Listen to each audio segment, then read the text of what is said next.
दोस्तों दुनिया में कई किंग्स हुए हैं। कई प्रेसिडेंट्स, कई स्पिरिचुअल लीडर्स भी। लेकिन क्या आपने कभी एक ऐसे इंसान के बारे में सुना है जिसके पैदा होते ही उसे एक देश का भगवान मान लिया गया हो? एक ऐसा बच्चा जिसे खेलने की उम्र में एक 1000 कमरों के महल में बंद कर दिया गया हो ताकि वो एक पूरी सिविलाइजेशन को बचा सके। नमस्कार दोस्तों, मेरा नाम है शालू चौधरी और आज हम बात करने वाले हैं तेंजिन ग्यात्सो यानी 14th दलाई लामा के बारे में। आज पूरी दुनिया उन्हें शांति और कंपैशन का सिंबल मानती है, लेकिन उनकी ये जर्नी किसी हॉलीवुड थ्रिलर से कम नहीं है। इसमें मिस्ट्री है, इसमें पॉलिटिक्स है, इसमें एक ग्रेट एस्केप है और इसमें एक ऐसा दुख है जो शायद ही कोई समझ सके। अपने वतन से 65 साल का वनवास। आज के इस वीडियो में हम सिर्फ उनकी बायोग्राफी नहीं देखेंगे, हम उन राजों को भी खोलेंगे जो तिब्बत की बर्फीली पहाड़ियों में दबे हुए हैं। हम बात करेंगे उस प्रोसेस की जिससे नया दलाई लामा ढूंढा जाता है और चाइना और तिब्बत की दुश्मनी की असली वजह क्या है।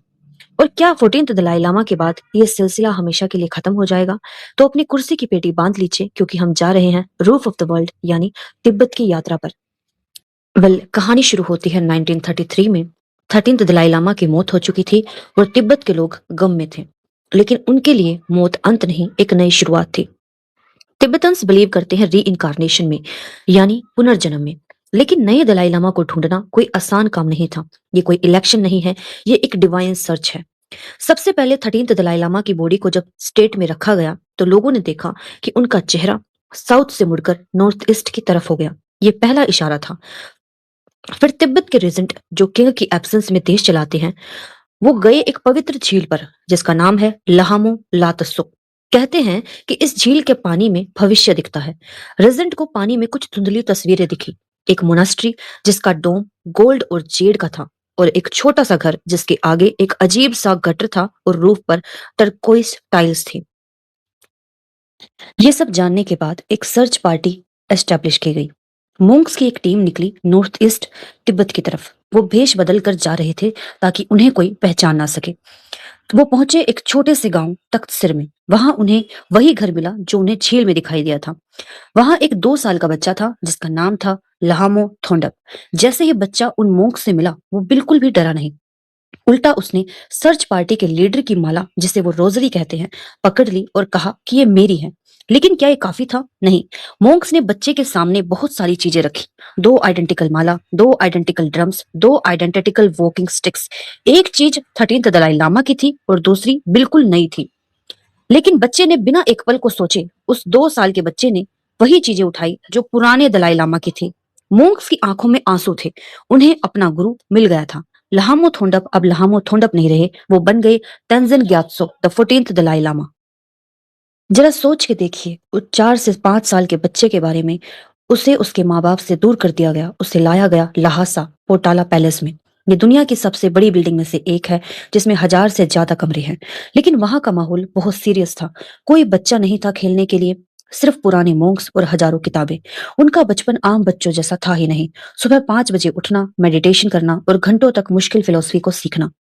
दलाई लामा ने अपनी ऑटोबायोग्राफी में लिखा है कि वो अक्सर महल की बालकनी से नीचे लहासा के बच्चों को खेलते हुए देखते थे और रोते थे। उन्हें भी मिट्टी में खेलना था, पर उनके सर पर एक देश की जिम्मेदारी थी। पर उनका दिमाग बहुत शार्प था। उन्हें गैजेट्स का शौक था। उन्होंने बिना किसी टीचर के एक पुरानी मूवी प्रोजेक्टर को ठीक कर दिया था। उन्हें वॉचेस को खोलना और उन्हें वापस जोड़ना पसंद था। वो एक ऐसे गोड थे जिन्हें साइंस से प्यार था। लेकिन ठीक उसी वक्त तिब्बत के बॉर्डर्स पर एक काले बादल मंडरा रहे थे। चाइना में एक बड़ा बदलाव आ रहा था और उनकी नजर थी तिब्बत की जमीन पर। 1949 में चाइना में कम्युनिस्ट रेवोल्यूशन हुआ। माओ जेडोंग पावर में आए और उन्होंने साफ कह दिया कि तिब्बत चाइना का हिस्सा है और हम इसे लिबरेट करेंगे। और इसी तरह 1950 में चाइनीज आर्मी ने तिब्बत पर अटैक कर दिया।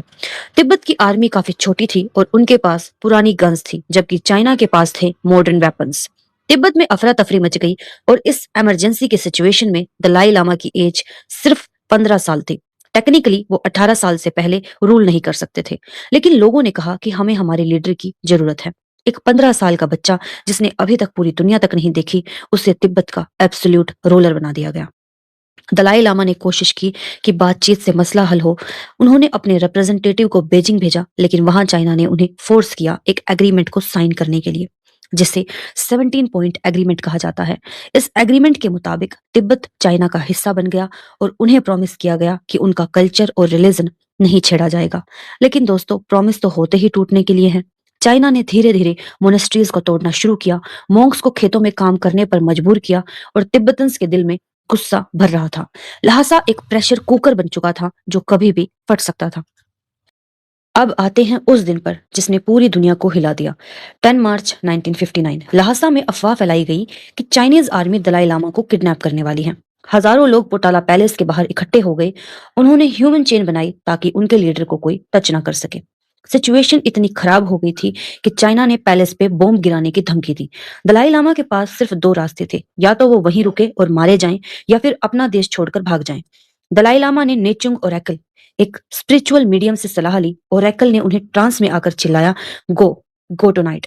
17 मार्च की रात बारिश और तूफान का माहौल था। दलाई लामा ने अपना मोंग का चोगा उतारा। उन्होंने एक ऑर्डिनरी सोल्जर की यूनिफॉर्म पहनी, आंखों पर चश्मा हटाया और एक हैट पहनी।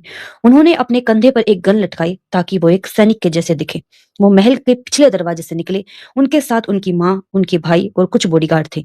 उन्हें हिमालयाज की उन पहाड़ियों को क्रॉस करना था जहां रास्ते तक नहीं थे। 15 दिन तक वो बर्फ के बीच चलते रहे। उन्हें डर था कि चाइनीज प्लेन्स उन्हें ढूंढ ना ले। उनके पास खाने के लिए सिर्फ सत्तू था। आखिरकार 31 मार्च 1959 को वो इंडिया के बॉर्डर तवांग, अरुणाचल प्रदेश पर पहुंचे। जब वो भारत की धरती पर आए, वो थक चुके थे, बीमार थे, लेकिन वो आजाद थे। भारत ने उन्हें अजाइलम दी और यहां से शुरू हुआ दलाई लामा का नया चैप्टर। इंडिया आकर दलाई लामा ने धर्मशाला को अपना हेडक्वार्टर बनाया और इसे लिटिल लहासा कहा जाता है। लेकिन उन्होंने सिर्फ बैठकर रोना नहीं शुरू किया, उन्होंने एक मिशन शुरू किया, तिब्बतन कल्चर को जिंदा रखने का। उन्होंने पूरी दुनिया का चक्कर लगाया और वो पहले दलाई लामा थे जो वेस्ट यानी यूएसए और यूरोप गए। उन्होंने लोगों को बताया कि तिब्बत में क्या हो रहा है। 1989 में उन्हें नोबेल पीस प्राइज मिला। क्यों? क्योंकि उन्होंने कहा कि चाहे चाइना हमारे साथ कुछ भी करे, हम वायलेंस का रास्ता नहीं अपनाएंगे। लेकिन दोस्तों, आज सवाल ये नहीं है कि उनके बाद क्या। चाइना ने उनके सबसे बड़े असिस्टेंट पंचन लामा को 1995 में किडनैप कर लिया था, जब वो सिर्फ 6 साल के थे। आज तक किसी ने उन्हें नहीं देखा। चाइना अपना फेक पंचम लामा ले आई। दलाई लामा ने कहा कि हो सकता है मैं अगला जन्म लूं ही ना। अगर तिब्बत आजाद नहीं हुआ तो मेरा पुनर्जन्म इंडिया में होगा, चाइना में नहीं।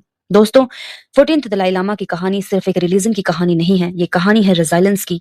एक इंसान जिसने सब कुछ खो दिया, अपना महल, अपना देश, अपने लोग, लेकिन फिर भी वो कहते हैं, my religion is simple, my religion is kindness. आपको क्या लगता है, क्या तिब्बत को कभी इंसाफ मिलेगा? क्या 15th दलाई लामा का पुनर्जन्म हम देख पाएंगे? कमेंट सेक्शन में अपनी राय जरूर बताइएगा। वीडियो पसंद आई हो तो सब्सक्राइब करें और बेल आइकन दबाएं। मिलते हैं अगले डीप डाउन में।